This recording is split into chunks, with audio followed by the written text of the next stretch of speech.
let's dive into this. You wanted to know more about English communication. How important is it? Why does it matter so much? Yeah, and especially you wanted to know about like the role of grammar in all of this. Exactly. Like we've got all these sources here, and one thing that really jumps out is, just knowing English words isn't enough.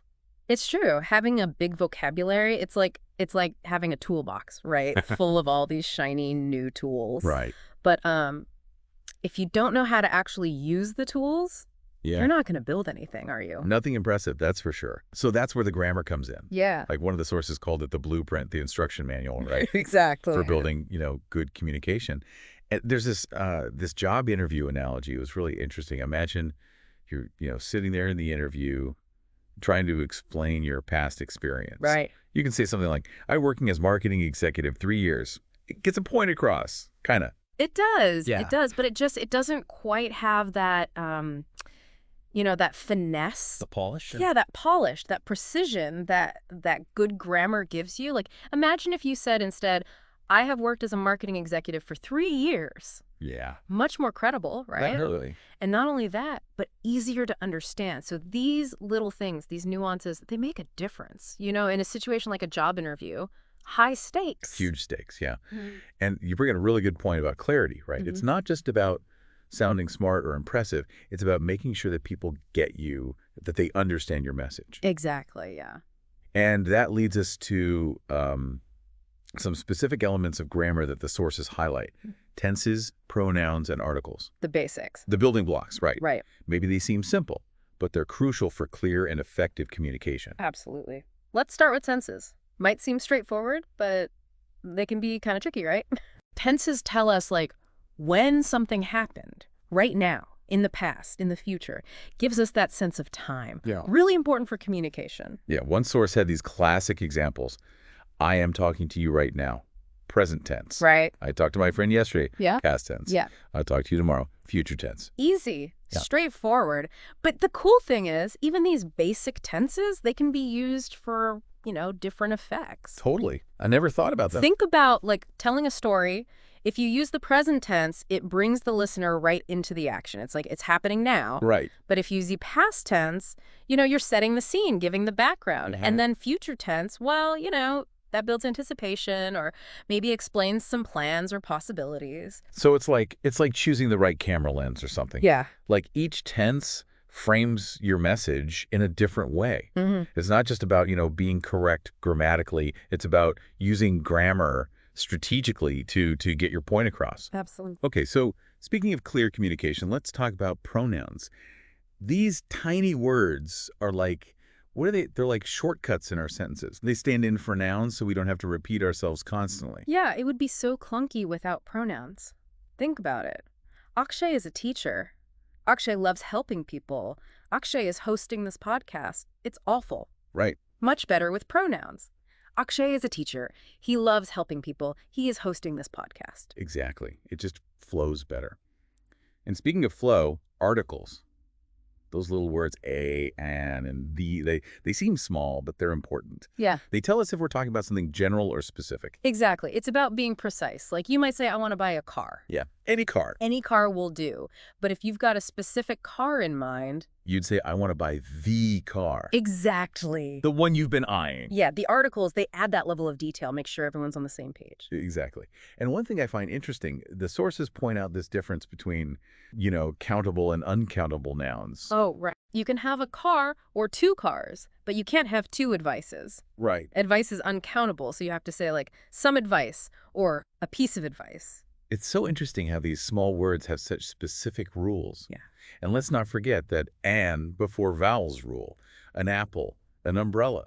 Yeah, these little nuances, they might seem minor, but they really do make your communication more polished, more sophisticated. For sure. So we've seen how these basic grammar elements, tenses, pronouns, articles, they're the foundation of good communication. Essential tools, yeah. For building good sentences, getting your thoughts across clearly. And what's really interesting, this grammatical accuracy, it becomes even more important when you think about how widespread English is these days. Right. It's not just limited to one country anymore. Not at all. It's global. Yeah, it really is global now. It's like English is the lingua franca, the Yeah. language of business, science, tech, everything. So knowing how to communicate well in English, I mean, that's a Mm. big deal. It can really have a global impact.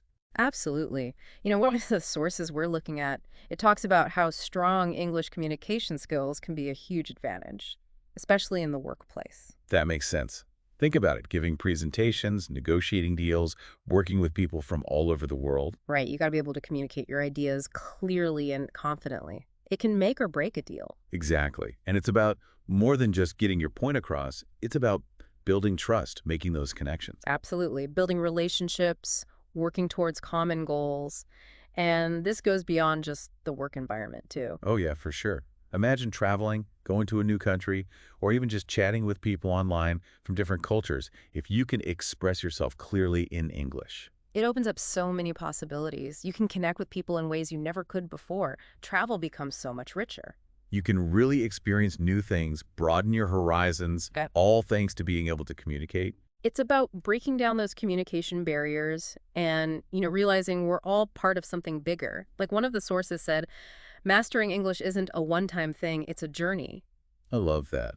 A journey. It's not like you just reach the end and you're done. Exactly. You're always learning, growing, adapting as the language itself changes. And language, it's not just about, rules and vocab.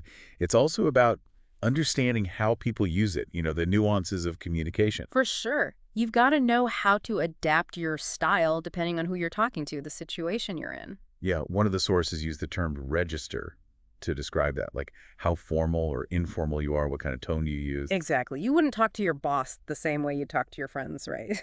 No way. So register, it's all about picking the right level of formality, the right words for the situation. It shows you really understand language. Like having different clothes for different occasions. Oh, I like that. You wouldn't wear a tuxedo to a picnic. Exactly. And the same goes for language. You adapt. You choose the right tools for the job. So this adaptability, it's super important in written communication too, Yeah. especially now when so much of our lives are online. Oh, absolutely. Writing emails, blog posts, even just, social media. If you can write clearly and effectively in English, it makes a huge difference. Think about it, applying for jobs, keeping in touch with people far away. It's all about how you use written English. And these days, so much happens online, right? Our written words, they have so much power. Yeah, it's like a superpower.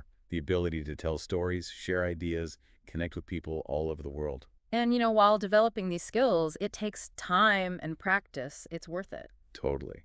And it's important to remember that learning a language, even just getting better at one you already speak, it can be tough. Yeah, there will be times you feel frustrated, stuck. You might even make some mistakes along the way. That's all part of the process though, right? Like learning anything new. Exactly. There are ups and downs, but if you stick with it, if you keep practicing and learning, you'll get there. And the good news is there are tons of resources out there to help you. Right? Online courses, language exchange programs, even podcasts like this one. There's so much support available. And it's all about finding what works for you, staying motivated, and, celebrating those little wins along the way. Every step forward, even a small one, it shows you're dedicated, you want to improve. And that dedication, it can have a big impact, not just on your language skills, but on your overall confidence, how you see yourself. Like unlocking a new part of yourself. Exactly. When you feel confident in your ability to communicate, you're more willing to try new things, Step outside your comfort zone. And that confidence, it can spill over into other areas of your life. For sure. Yeah, it really is. When you can communicate well, it opens up so much. Exactly. Like one of the sources, it talked about how improving your English communication skills can actually help you build stronger relationships. Oh, interesting. I can see that. If you can explain how you feel, what you're thinking, and really listen to others. Yeah, it creates a much stronger connection, right? Definitely. Less room for misunderstanding. Right, because miscommunication, that's where a lot of problems come from. Frustration, arguments. But if you can communicate well, It builds understanding. Empathy. exactly. And that leads to better relationships with everyone, your family, friends, coworkers, even just, feeling like you belong. Yeah, like you're part of something bigger. It's like building bridges instead of walls. Exactly. It all comes back to communication, finding your voice and using it to connect with people authentically. And when you can do that, it boosts your confidence, your self-esteem, Mm. makes you feel good about yourself. Absolutely. So we've covered a lot of ground in this deep dive. We've seen how important English communication is, all the different aspects of it, from grammar to confidence. And now, I want to leave you with a question to think about. Yeah, big one. How could improving your English communication skills change your life? What doors could it open? What relationships could it strengthen? What dreams could you pursue? It's worth thinking about, right? We've explored a lot of ideas today. So think about what steps you could take, what you could try to, get better at communicating in English. It's a journey, remember.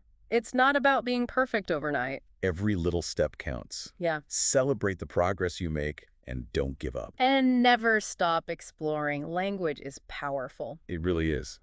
Thanks for joining us on this deep dive. We hope you enjoyed it. And we hope it inspired you to keep learning, keep growing, and keep communicating. See you next time. Thank you for tuning into today's episode. If you found this conversation helpful or relatable, don't forget to hit the like button and share it with others who might benefit from it. I'd love to hear your thoughts, so drop a comment below and let's keep the conversation going. If you haven't already, make sure to subscribe to the channel and turn on the notification bell so you never miss an update. Your support means a lot, and it helps us bring more valuable content just for you. See you in the next episode.